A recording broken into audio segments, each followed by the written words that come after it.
Back सुबह सवेरे पाकिस्तान आप देख रहे हैं और एक नज़र डालेंगे इस घंटे की टॉप स्टोरीज पर।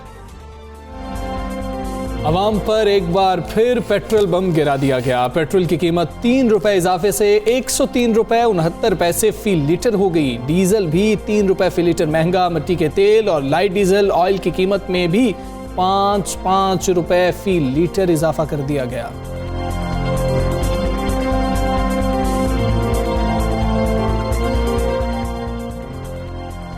सियासत और तिब दोनों मैदानों में कामयाब। रुकने सिंध असेंबली डॉक्टर इमरान अली शाह ने कराची डीएमसी वस्ती के 29 साला मुलाजिम माइकल की इंतहाई पेचीदा मगर कामयाब सर्जरी के जरिए उन्हें हमेशा की माजूरी से बचा लिया। डॉक्टर साहब आज सुबह सवेरे पाकिस्तान में खास मेहमान होंगे।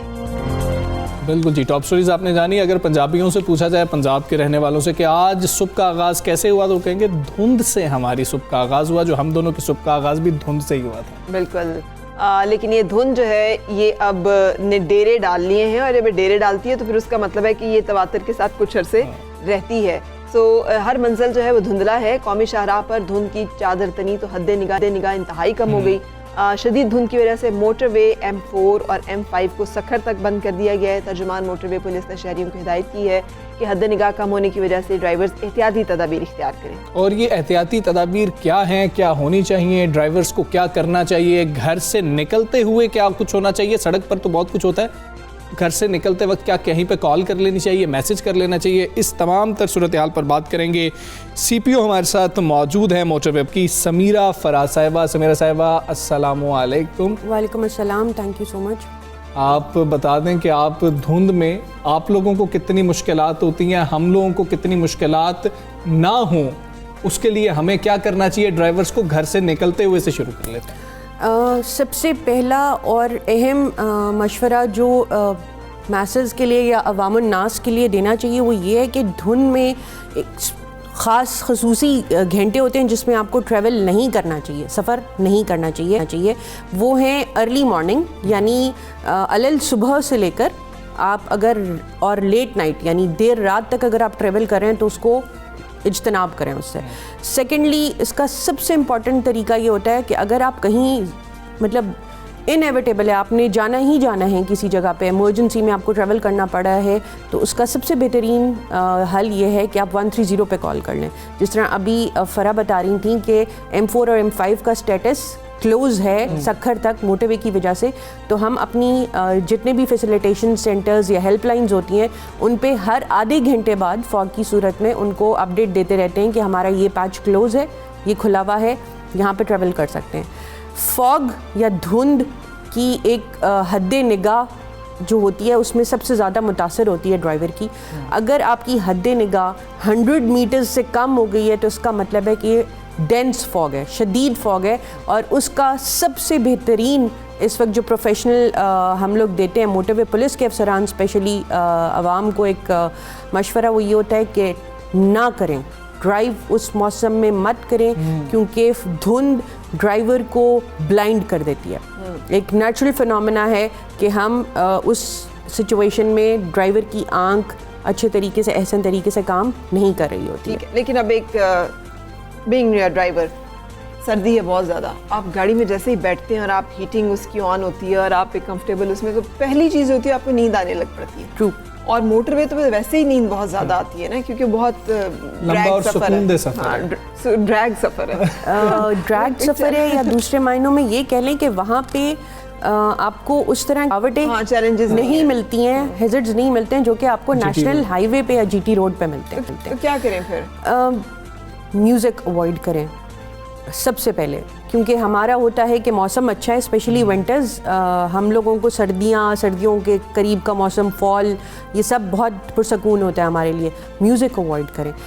आपने हीटिंग ऑन करनी है। आप हर गाड़ी में, हर अच्छी गाड़ी के अंदर या इवन मेहरान्स के अंदर भी जो हमारी लोकल मैन्युफैक्चर्ड गाड़ियाँ होती हैं, डिफॉगर या डिफ्रॉस्टर का एक बटन लगा होता है, उसको ऑन कर लें। वो भी अगर आपको लग रहा है जैसे अब बाहर भी धुंध है और आप कुछ देर के बाद नोट करेंगे कि गाड़ी के अंदर भी मिस्ट बननी शुरू हो गई है, क्लाउडी हो गया आपका शीशा, उसका बेहतरीन तरीका यह है कि शीशे थोड़े थोड़े से नीचे कर लें। 2 फ़ायदे होंगे। एक, आप अटेंटिव रहेंगे उस ठंडी हवा की वजह से। सेकेंडली, आपकी गाड़ी के अंदर जो है आपका मिरर्स क्लियर रहेंगे। एंड थर्ड मोस्ट इम्पॉर्टेंटली, अब फॉग में यूजुअली लोग ट्रैवल नहीं करते हैं, इतने बाशऊर हो गए हैं हमारे अवाम। और कभी कभार जब आप मेंटली दिमागी तौर पे पुरसकून जगह पे गाड़ी चला रहे होते हैं तो आप एक फ़ेज़ में चले जाते हैं जहाँ पे आपको एक्चुअली चीज़ें नहीं दे रही होती हैं, लेकिन आपको आने वाली ट्रैफिक की आवाज़ बहुत क्लियर वाज़ेह तौर पे सुनाई देती है। उसका एक थर्ड और मोस्ट इम्पॉर्टेंट पर्पस ये भी है कि आपको आने वाली ट्रैफिक का जो शोर है वो सुनाई देगा, आपको अटेंटिव रखेगा, आपके गाड़ी के अंदर फॉग नहीं बनने देगा, तो इट विल हेल्प यू। लेकिन ये आपने ये भी कुछ सामने रखा हुआ है और मैं तो बड़ी इससे फैसिनेट हो रही हूँ। ये डिवाइस है, एंटरिंग डिवाइस, ये किस लिए काम करती है, क्यों ज़रूरी है ड्राइवर्स के लिए?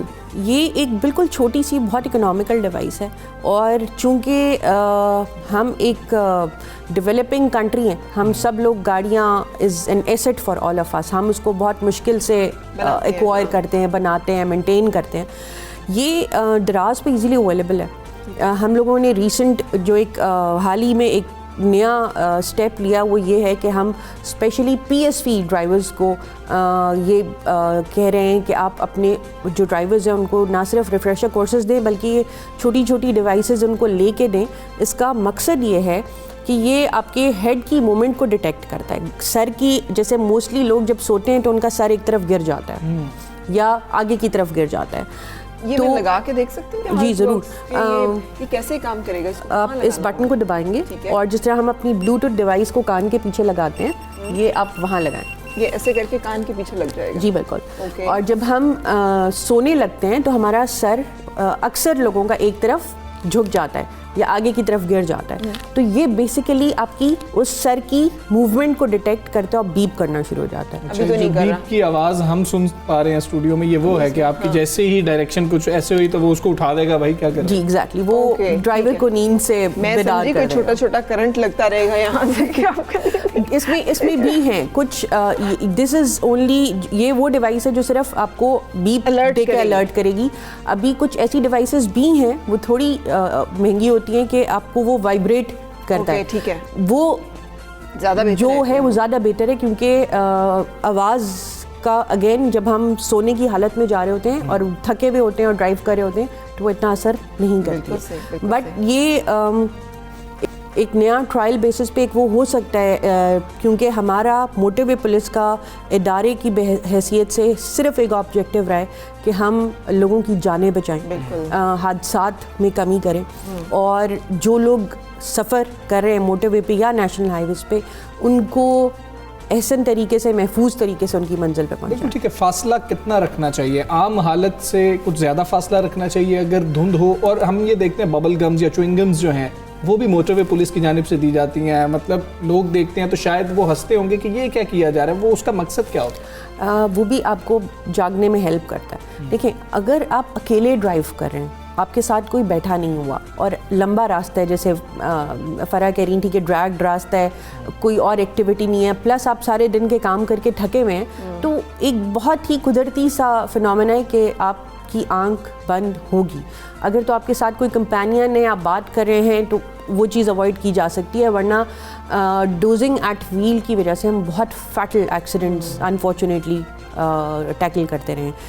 सेफ़ डिस्टेंस, महफूज फासले की जहाँ तक बात आती है, तो आम हालात में जबकि मौसम ठीक होता है आपका 3 से 4 सेकंड का फासला होना चाहिए, लेकिन एडवर्स वेदर, ख़राब मौसम, धुंध, बारिश, तूफ़ान, हवा, आपकी रोड स्लिपरी है, आप किसी ऐसी जगह पे गाड़ी चला रहे हैं जो कि आपके लिए अनजान है रास्ता, तो उन जगह पे ऑटोमेटिकली आपको अपना महफूज फासला डबल कर देना चाहिए। बिल्कुल सही। अच्छा, वो जो आप अचानक बंद कर देते हैं और डिफ्लेक्ट कर देते हैं, वो उसको अवॉइड कैसे किया रास्ता? अब आप मोटरवे पे हैं और पहुंच गए हैं, पिंडी भट्टियाँ पे अक्सर बंद हो जाता है, उसका क्या सोल्यूशन है? कि आपको मिडल ऑफ द वे पता चलता है कि आगे तो मोटरवे बंद है, सॉरी आप नहीं जा सकते, आप डिफ्लेक्ट हो। हर एक्टिविटी को अगर प्लान करके किया जाए तो ये चीज़ फेस नहीं करनी पड़ेगी। जैसे मैंने शुरू में ही रिक्वेस्ट की थी कि ट्रैवल करने से पहले हेल्पलाइन पे कॉल कर लें। हम सफ़र ऐप है, उससे आपको हेल्प मिल जाएगी। हम हर आधे घंटे के बाद सब मोटरवेज़ और हाईवेज़ का स्टेटस वहाँ पे अपडेट करते हैं कि कौन सी बंद है, कौन सी खुली है। और इस सीज़न में स्पेशली फॉग के दिनों में हमारे सेंट्रल पंजाब में धुंध से हमारी एक्टिविटीज़ ज़्यादा इफ़ेक्ट होती हैं। उसकी साइंटिफिक रीजंस हैं, वो मोस्टली लोगों को पता होती हैं, लेकिन आप जब ट्रैवल कर रहे हैं कॉल कर लें। नहीं, आप बहुत इमरजेंसी आपको सफ़र करना है तो कोशिश करें अर्ली मॉर्निंग सफ़र ना करें और लेट नाइट सफ़र ना करें। ये दो चीज़ें किसी भी इमरजेंसी से आपको भी बचा सकती हैं और हमें भी कंपैरेटिवली ऑपरेशनल हैजर्ड्स कम फेस करना पड़ते हैं। बिल्कुल सही, बहुत शुक्रिया, थैंक यू वेरी मच। एक रिक्वेस्ट ज़रूर करना चाहूँगी कि गाड़ियाँ जो है ना, उनको अगर मोटरवे पुलिस से करना शुरू कर देना कि वो गाड़ियाँ जिनकी मैन्युफैक्चरिंग में उन्होंने उनके अंदर वो बैलून्स नहीं डाले हुए जो आपको एक हिट में बचाते हैं, एयर बैग्स नहीं है या बाकी और चीज़ें नहीं हैं, उनको मोटरवे पे चलना बंद कर दे तो शायद वो कंपनियां फिर लोगों की हिफाजत का ख्याल करते हुए ये इंश्योर करना शुरू कर दें कि उसमें एयर बैग्स हो। This is my personal request कि ये एक ऐसा इदारा है जो ये इंश्योर कर सकता है और बहुत सारे लोगों की शायद ज़िंदगी और जान बच सकती है। It's wonderful to have you Samira Faraz sahiba, thank you for sharing all the information. Thank you so much, thank you. अस्सलाम वालेकुम। आगे बढ़ेंगे जी और बात करेंगे कि अवाम पर एक बार फिर पेट्रोल बम जो है वो गिरा दिया गया है। गाड़ी चलानी है, मोटरसाइकिल चलानी है, इसके लिए तो पेट्रोल जो है जिंदगी चलानी है। गाड़ी और मोटरसाइकिल के अलावा हमारी जिंदगी पेट्रोल से चलती है। जब ट्रांसपोर्टेशन की हम बात करते हैं, वो खाने पीने की चीज़ें हों या लोगों ने सफ़र करना हो, तो वो सब कुछ महंगा हो जाता है। और जैसे ही पेट्रोल डीजल की कीमत बढ़ती है, हम देखते हैं कि जी महंगाई होगी और वो एक दिन पहले से शुरू हो जाती है। और ये जो टैक्सेस है ना, जो हुकूमती महसूलात हैं, वो बहुत ज़्यादा है इस वक्त पेट्रोल की और डीजल के ऊपर। 40 और 45 रुपए हैं तकरीबन पर लीटर। लेकिन फिर भी मसनूआत में कीमतों में इजाफे का नोटिफिकेशन जो है वजारत ख़जाना ने जारी कर दिया है। पेट्रोल की कीमत में 3 रुपये फ़ी लीटर इजाफा किया गया है, डीजल की कीमत में भी 3 रुपये फ़ी लीटर इजाफा किया गया है। नोटिफिकेशन के मुताबिक मट्टी के तेल और लाइट डीजल ऑयल की कीमत में भी 5 रुपये लीटर इजाफा किया गया। वजारत ख़जाना के मुताबिक पेट्रोल की नई कीमत 103 रुपये 69 पैसे फ़ी लीटर मुकर्रर कर दी गई है और डीजल की नई कीमत की बात करें तो वो 108 रुपये 44 पैसे, मिट्टी के तेल की कीमत की बात करें तो 70 रुपये 29 पैसे, लाइट डीजल ऑयल की बात करें तो वो 67 रुपये 86 पैसे फ़ी लीटर मुकर्रर कर दी गई है। जिसके बाद यही मामला होता है जब भी पेट्रोल महंगा होता है। जब सस्ता होता है चीज़ें सस्ती नहीं होती हैं, लेकिन जब महंगा होता है तो महंगी हो जाती है। सस्ता होता है तब हुकूमती महसूलात और बढ़ जाते हैं। तो होना तो चाहिए था कि रिलीफ मिले अवाम को किसी तरह, लेकिन अवाम को रिलीफ किसी सूरत नहीं मिल पाता। माहिर मईशत हमारे साथ हैं खुर्रम शहजाद साहब। Khurram Shahzad sahab, good morning, thank you for joining us. फरमाइएगा कि हुकूमत किस तरह महंगाई पे काबू पाने में कामयाब होगी जबकि पेट्रोल की कीमतों में मज़ीद इजाफा हो गया है, हर चीज़ इससे लिंक्ड है और गवर्नमेंट कह रही है कि वो महंगाई पे काबू पाएंगे। तो ये कैसे, ये कुछ समझाइएगा, ये मुमकिन है, मुमकिनात में से है या सिर्फ नारे हैं? जी बिल्कुल, देखिए मुमकिन तो सब चीज़ें होती हैं, उसके लिए आपको प्लान करना पड़ता है और प्लानिंग में आपको जो है देर नहीं लगानी चाहिए। आपको याद होगा जब जो तेल की कीमतें थी ये जो है बहुत नीचे आ गई थी मई और जून के महीनों में, ये पिछला जो समर गया है, और उस वक्त बड़ा एक मौका था हमारे पास कि हम कुछ हिस्सा जो है वो फ्यूचर, वो कहते हैं कि मुस्तकबिल के लिए बाय कर लेते और मुस्तकबिल के लिए या तो थोड़ा स्टोर कर लेते। हालांकि हमारे यहाँ स्टोरेज कैपेसिटी उतनी नहीं है, बट कुछ हद तक किया जा सकता था। उसका फ़ायदा ये होता कि आज जो प्राइसेस दोबारा बढ़ गई, ये राइटिंग ऑन द वॉल था कि प्राइसेस बढ़ जाएंगी आगे जाते हो, खासकर विंटर्स में तो प्राइसेस ज़्यादातर बढ़ती हैं, तो ये राइटिंग ऑन द वॉल थी। तो उस वक्त अगर हम थोड़ा सा हिस्सा जो है पहले बाय कर लेते तो आज शायद हमें ये पेट्रोल की कीमतें, डीजल की कीमतें, इनमें हमें जो है वो इतनी ज़्यादा इजाफा नज़र ना आता। दूसरी बात ये है कि एक और तरीका जो कम किया जा सकता है, जिसमें ये जो तेल की कीमतें हैं, ये जो पेट्रोल वगैरह है जो एक आम आवाम भी यूज़ करती है, ट्रांसपोर्ट में भी यूज़ होते हैं, इनको जो है कम इस तरह से किया जा सकता है। फरा, आपने खुद भी बिल्कुल सही कहा कि इसमें जितनी प्राइस है इस वक्त पेट्रोल की, उसमें आधा जो है वो टैक्स है और आधे टैक्स में एक टैक्स ऐसा है जो कि बिल्कुल कम किया जा सकता है, उसे कहते हैं price petroleum development levy, PDL जिसे कहा जाता है। तो 30 रुपए पर लीटर है, ये मैक्सिमम लिमिट है इसकी। तो ये देखें, ये थोड़ा सा इस पे प्रॉब्लम है कि ये बहुत ज़्यादा है, इसको कम किया जा सकता है क्योंकि गवर्नमेंट के पास क्योंकि टैक्सेस नहीं होते, गवर्नमेंट यहाँ से टैक्सेस पूरा करने के लिए पेट्रोल और डीजल की कीमतों में जो है वो पेट्रोलियम लेवी लगाती है। पूरी दुनिया में होती हैं लेवीज, बिल्कुल लगती है, डेवलप्ड मार्केट्स में ज़्यादा होती हैं, हमारी डेवलप मार्केट नहीं है उस तरह से।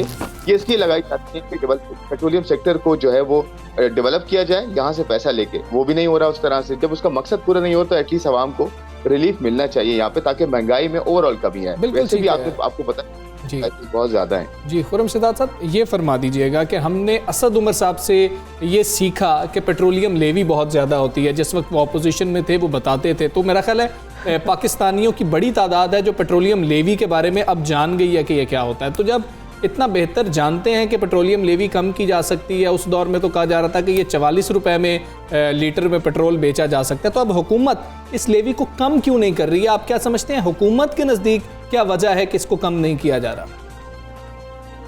देखिए, मैं ये कहूँगा कि पॉलिटिकल स्लोगन काफ़ी डिफरेंट होता है रियलिटी से, और जब आप आते हैं हुकूमत में फिर आपको रियलिटीज़ का पता चलता है। उससे पहले ये नहीं होना चाहिए, कमिटमेंट्स नहीं इस तरह की करनी चाहिए जो बाद में जो है वो प्रॉब्लमेटिक हो। तो इसमें ये हो सकता है कि कम क्यों नहीं कर सकती गवर्नमेंट। उसकी एक वजह मैंने पहले अपने जो है वो एक पॉइंट में कही कि टैक्सेस नहीं है हमारे पास। जब टैक्सेस आप सही जगहों पर टैक्सेस नहीं लगा पाते, उनको टैक्स नहीं कर पाते, जो टैक्स नहीं है ऑलरेडी, बहुत बड़ा हिस्सा है हमारा जो कि टैक्स नहीं देता। हमारे यहाँ तो मेरे ख्याल में 25-27 लाख मैक्सिमम लोग हैं जो कि डायरेक्ट टैक्स देते हैं, और इनडायरेक्ट टैक्स तो पूरी आवाम देती है। आप कोई भी अशिया खुर्दनोश की भी खरीदने जाएं, लोकल एक्टिविटीज बनी हुई हो, तो उसको तो टैक्स आपको जरूर देना पड़ता है। तो देखिए, टैक्सेस तो हर कोई देता है, पर टैक्स की मैनेजमेंट और गवर्नमेंट का ये होता है कि जी टैक्सेस नहीं है हमारे पास। फिर हम IMF प्रोग्राम में है, IMF कहता है कि जी आप टैक्सेस लगाएं। जब टैक्सेस नहीं लगेंगे, इस तरह की चीजें होंगी, तो नेचुरली आपको जो है यहाँ से पैसा जो है इकट्ठा करना पड़ेगा, जो कि आवाम के ऊपर बर्डन होता है, और महंगाई में फिर जो है वो कमी उस तरह से नहीं होती। लेकिन ये करना चाहिए, PDL कम किया जा सकता है मेरे ख्याल में 10 से 15 रुपए, और यहाँ से टैक्सेस कहीं और से अगर लिए जाए वो ज्यादा बेहतर है बनिस्बत के यहाँ से जो है वो एक्यूमुलेट किए जाए। बिल्कुल सही। खुर्रम साहब, आपके इल्म में ही है कि एक जो है रिपोर्ट पेश की गई है वफाकी काबीना में, वज़ीर आज़म ने उस पर एक्शन लेने का भी कहा है, बहुत सारे लोग मुलव्विस हैं, कार्टेल भी सामने आया है, क्यों नहीं कार्रवाई की गई, क्यों नहीं पेट्रोल खरीदा गया। इस तमाम बैकग्राउंड में अब जबकि कोविड की सूरत हाल है, सारी जो ड्रेजिंग कंपनियां हैं, ड्रिलिंग कंपनियां हैं, वो ज़ाहिर है नहीं उतना तेल निकल रहा है, जिसकी वजह से तेल की कीमतों में इजाफा हो रहा है। आलमी मंडी में आप मज़ीद इजाफा देखते हैं, और उसके क्या मुमकिन असरात पाकिस्तान में तेल की कीमतों पर देखते हैं, और फिर उसकी वजह से महंगाई पर क्या उसका रिलेशन आपके सामने है? देखिए, महंगाई का रिलेशन बहुत ज़्यादा डायरेक्ट है इसमें पड़ा, और मैं थोड़ा सा ये बता दूं कि जैसे अगर 10% इजाफा होता है, लेट्स से आपकी जो है वो पेट्रोल की कीमतों में, या 5% आप ले लें, तो उसका डायरेक्ट इम्पैक्ट आपका बहुत ह्यूज होता है। वो 10% नहीं होता, वो 30-35% होता है। और आपने बड़ा अच्छा पॉइंट आप दोनों ने रेस किया कि यहाँ पे क्या पूरी दुनिया में ज़्यादातर ऐसे ही होता है, खासकर डेवलपिंग इकोनॉमी में ज़्यादा होता है कि यहाँ पे प्राइसेस बढ़ाई ज़्यादा से जाती हैं, कम से की जाती हैं, और बल्कि कम तो होती ही नहीं है, हमेशा इसका अपसाइड ही होती है। तो ये एक बड़ा प्रॉब्लम है। और आगे जाते हुए ऑयल प्राइसेस, मुझे लगता है इकोनॉमीज अभी बंद है और दुनिया की इकोनॉमीज, तो ऑयल प्राइसेस शायद बहुत ज़्यादा ना बढ़ें, लेकिन हमें इस चीज़ की अमर की ज़रूरत है हमारे लिए कि हम पहले किस तरह से अपनी एनर्जी को प्लान करते हैं। अगर प्लान करेंगे सही तरीके से, टाइम पे बाइंग करेंगे, टाइम पे जो है प्राइस को लॉक करेंगे, तो आवाम को इस तरह से जो है वो असर नहीं आएगा, महंगाई में इतना ज़्यादा इजाफा नहीं होगा। और ख़ासकर पूरी चेन हम देखें कि कैसे प्राइसेस जो है वो आगे जाके पास ऑन की जा रही हैं। ये पूरा स्ट्रक्चर है, ये जब तक ठीक नहीं होगा, मेरा नहीं ख्याल महंगाई पे बहुत ज़्यादा कमी होगी, और हम इस तरह की सिचुएशन देखते रहेंगे। बिल्कुल ठीक है खुर्रम शहजाद साहब, बहुत शुक्रिया आपका। अगर यही मामलात रहेंगे तो खुर्रम शहजाद ये कह रहे हैं कि महंगाई पर जो है फिर इजाफा महंगाई में होता रहेगा, और हमारी पॉलिसीज़ जो हैं, हम पहले से मामलात को नहीं देखते हैं, प्रेडिक्ट नहीं कर रहे होते हैं कि आने वाले वक्तों में क्या होने वाला है, इसलिए आवाम को रिलीफ नहीं मिल पाता। प्रीएम्प्ट करना बड़ा ज़रूरी है। किसी भी सूरत हाल के पेश आने से पहले उसकी पेशबंदी करना ही कामयाब हुकूमतों का एक निशानी होती है, और जो लोग बहरान आने से पहले उसकी तैयारी कर लेते हैं वही उससे निपटने में कामयाब रहते हैं। हमें तो पूरी जो सूरह यूसुफ है वो इसी बारे में बताती है कि उन्होंने प्रीएम्प्ट किया कैसे इतने बड़े बहरान को, और उसको डील किया। आगे चलेंगे, हमजा कर रहे हैं। मुझे ये था कि हम रिपोर्ट तक रह जाते हैं। मुझे इस बात पे फरा हमेशा दुख होता है कि हम साल बाद रिपोर्ट सामने आती है, पिछला बहरान ख़त्म हो गया होता है, नया बहरान सर उठा रहा होता है, और हम उसमें होते हैं, और फिर भी उस साल पहले वाले बहरान के ऊपर भी कुछ नहीं होता। बहरहाल अफसोस की बात है ये, लेकिन एक और बात जो अच्छी हो रही है उसके बारे में भी बात करना बहुत ज़रूरी है। हुकूमती पॉलिसियों के मस्बत नताइज भी नज़र आना शुरू हो गए हैं। शरह सूद में कमी और ऑटो पॉलिसी की वजह से गाड़ियों की फ़रोख्त में ज़बरदस्त इजाफा देखने को मिल रहा है। माली साल के पहले 5 माह के दौरान गाड़ियों की फ़रोख्त 13.6 की शरह से बढ़कर 55,779 पॉइंट्स तक पहुँच गई। बिल्कुल ऐसी। और रवां साल नवंबर में गाड़ियों की फ़रोख्त 11,914 यूनिट्स रही है, और एक साल कबल अगर नवंबर की बात कर लें, 2019 की बात कर लें, उसके आदाद शुमार ले लिए जाएं, तो उस वक्त गाड़ियों की महज 8,524 जो गाड़ियां थी वो, यानी कि जो इतने यूनिट्स थे वो फ़रोख्त हुए थे, और कम शरह सूद और बेहतर होती मुआशी सरगर्मियाँ खरीदारों को नई गाड़ियों की तरफ राग़िब कर रही हैं। और ये हैरानकुन बात इसलिए भी है कि गाड़ियां बहुत ज़्यादा महंगी हो गई हैं, फिर भी इतने यूनिट्स खरीदे जा रहे हैं। हाँ बिल्कुल, लेकिन इस बारे से बातचीत कर लेते हैं हमजा। पिछले दिनों हमजा को भी बड़ी ये टेंशन थी, जाहिर है जिसे कहना चाहिए ना, एक पैशन है लड़कों का गाड़ियों के साथ, एक ऑब्सेशन जो है वो होता है। ऑटो एक्सपर्ट हमारे साथ मशहूद अली साहब मौजूद हैं। गुड मॉर्निंग मशहूद अली साहब। का 2021 पहले तो हम देख रहे थे कि जो बहुत कम मैन्युफैक्चरिंग हो गई थी, कि सेल ही नहीं है गाड़ियों की, अब गाड़ियों की सेल में रिकॉर्ड इजाफा देखने को मिल रहा है। वजूहात क्या है आपके ख्याल में? देखिए, सबसे पहली बात यह है कि इस ऑटो सेक्टर में, तो पाकिस्तान में अगर हम देखते हैं, इस सेक्टर में पोटेंशियल तो बहुत मौजूद है। कंपैरिजन जो आजकल अभी हम लोग देख कर रहे हैं वो नवंबर 2020 का नवंबर 2019 से कर रहे हैं जी। तो इसमें जो कंपैरिजन है ना, वो इज वेरी इंपॉर्टेंट। ये सेक्टर 2019 और 20 का जो था ना, बड़ा बैड पीरियड था। उसके बाद 2018-2019 में ये 2,09,000 गाड़ियों का टारगेट अचीव कर पाए थे। ये साल आफ्टर कोविड, तो मार्च ऑनवर्ड चला है, तो ये इसमें कोई शक व शुबा नहीं है कि ये नवंबर का महीना इनके लिए बड़ा अच्छा बेहतरीन साबित हुआ है कि ये ग्रोथ की तरफ जा रहे हैं। ओवरऑल इकोनॉमी अगर हम देखें तो ये सारा इम्पैक्ट ओवरऑल इकोनॉमी का, इकोनॉमी इस वक्त हमारी बड़ी पॉजिटिव डायरेक्शंस पे है, जिसकी वजह से आप ये देख रहे हैं कि इकोनॉमी में ऑटो सेक्टर की भी ग्रोथ आपको नजर आ रही है। मगर ये कंपेयर अगर लास्ट ईयर करेंगे तो लास्ट ईयर से इनकी अच्छी पोजिशनिंग, द बेस्ट ईयर इनका था 2017-2018, जिसमें 2,17,000 गाड़ियां इन्होंने सालाना बनाई। बिल्कुल ठीक है मशहूद साहब, ये फरमा दीजिएगा कि जब इसकी बात की जाती है तो एक नुक्ता ये सामने आता है कि शायद गाड़ियों की जो ख़रीद है या ख़रीदो फ़रोख्त है वो रुकी रही कोविड की वजह से, इसलिए जो सारा प्रेशर था वो अगस्त या सितंबर के बाद आया, नवंबर में इसलिए सेल बहुत ज़्यादा हुई। क्या ये बात दुरुस्त है? नहीं, देखें, ऐसा नहीं है। जो बेसिकली कोविड का लॉकडाउन था, डेफिनेटली उसमें उस वक्त प्रोडक्शन आपकी रुक गई थी, मगर उसके बाद आपका जुलाई, अगस्त, सितंबर, अक्टूबर, ये चारों महीने अगर आप देख रहे हैं तो इस सेक्टर में ग्रेजुअली इंप्रूवमेंट आ रही थी। दूसरा इम्पैक्ट ये जरूर जो बेसिकली इस इंडस्ट्री को भी इंजेक्ट किया है वो आपके इंटरेस्ट रेट ने किया है। इस वक्त इंटरेस्ट रेट आपका 7% पे है। अगर government of Pakistan next year में अगर इसको 7% से और रिड्यूस करेगी तो इसमें मैंने आपसे कहा कि इस सेक्टर में पोटेंशियल बहुत मौजूद है, तो ये ग्रोथ आपको और नजर आएगी। ठीक है, लेकिन जो हमें सेल नजर आ रही है वो तो 1000 सीसी से के ऊपर की गाड़ियों पे नजर आ रही है। अब वो गाड़ी 1000 सीसी से ऊपर की गाड़ी तो वही खरीदता है जिसके जेब में पैसा होता है। और आपको नहीं लगता कि न्यू ईयर पे इन लोगों को शौक भी होता है कि नया साल है, चलो नई गाड़ी लेते हैं। मिडिल क्लास तो वैसे ही रिपोर्ट्स के मुताबिक श्रिंक हो रही है, उसकी तो जो तादाद है वो तो उसमें तो खतरनाक हद तक कमी होगी, यानी या गरीब रह गए हैं या अमीर रह गए हैं इस मुल्क में, दरमियान का तबका तो खत्म हो गया। तो आपको नहीं लगता कि ये जो सारी है गाड़ियां खरीदना, ये दरअसल एलीट पैसे वालों का ही खेल चल रहा है? हाँ नहीं, आपकी 100% है। देखें, इस वक्त इकोनॉमी में एक रिवाइवल आ रहा है, मगर एक सेक्टर है जिसको आप कह रहे हैं कि ये सैलरी सेक्टर है जो गाड़ियां परचेज करता है, वो इंडिविजुअल कैपेसिटी में होता है। मेजोरिटी जो है वो कॉर्पोरेट सेल होती है आपकी। तो कॉर्पोरेट इस वक्त ग्रोथ में है, तो कॉर्पोरेट एक्सचेंज कर रहा है और अपने स्टाफ को चेंज ओवर में गाड़ियां सेल कर रहा है, तो एक बड़ा सेगमेंट उनका वो भी है। बिल्कुल ठीक है मशहूद साहब, ये बता दीजिएगा 12 लाख की गाड़ी थी 19 लाख की हो गई, 16 लाख की गाड़ी थी 26 लाख की हो गई, 19 लाख की गाड़ी थी 32 लाख पे पहुंच गई। क्या ये कीमतें कुछ कम हो रही हैं आने वाले वक्त में, आप देख रहे हैं, या ये कीमतें मजीद बढ़ती चली जाएंगी? देखें, इसमें सबसे बड़ी इंपॉर्टेंट बात है ये, देखें, एक तो ये जो प्राइसेस हैं इसके कई फैक्टर, उनमें से एक फैक्टर आपका डॉलर था। डॉलर इंक्रीज हुआ है इस साल में, जिसकी वजह से प्राइसेस का इम्पैक्ट आया। आज डॉलर आपका कुछ कदरे बेहतर स्टेबल हुआ है पिछले एक महीने से। अगर हम देखते हैं तो 168 से 160 पे आके वो स्टैंड कर रहा है, मगर इसके बावजूद जो ओवरहेड सिचुएशंस हैं वो ओवरऑल आपकी प्राइसेस इंक्रीज कर चुकी है। इस वक्त वर्ल्ड वाइड आपका रॉ मटेरियल इंक्रीज हुआ है ड्यू टू कोविड की वजह से। कई प्लांट बंद हैं जिसकी वजह से मैन्युफैक्चरिंग कॉस्ट बढ़ रही है। दूसरा रीजन ये कि जहां आपकी शिपिंग लाइंस आपके पास टाइमली डिलीवरी दे रही थी, वो डिलीवरी शॉर्ट होने की वजह से कॉस्ट ऑफ फ्रेट चार्जेस आपके बढ़ चुके हैं। जो $600 था तो तकरीबन $2,500 से $3,000 पे चला गया। ये इम्पैक्ट आपको इस साल के एंड में आपको नजर आ रहा है? ये चीज मुझे नजर आती है कि ये अगले साल भी कंटिन्यू करेगी। कीमतों को कदम करना गवर्नमेंट के लिए एक बड़ा चैलेंज है। मशहूद अली साहब हमारे साथ मौजूद थे, ऑटो एक्सपर्ट हैं, बहुत शुक्रिया आपका। और वो ये बता, गाड़ियों की कीमतें जो हैं वो बढ़ सकती हैं, अभी कम नहीं हो सकती आने वाले साल। जितना आपको पता है कि कितने वाली गाड़ी कितने की होगी, मुझे लगता है मुझे अपनी गाड़ी की आपसे असेसमेंट करवा लेनी चाहिए कि ये मैं आपको ब्रेक में बताता हूँ कि मुझे इस वक्त क्यों पता है कि कीमतें क्या चल रही है। एक ब्रेक ले लेते हैं। ठीक है।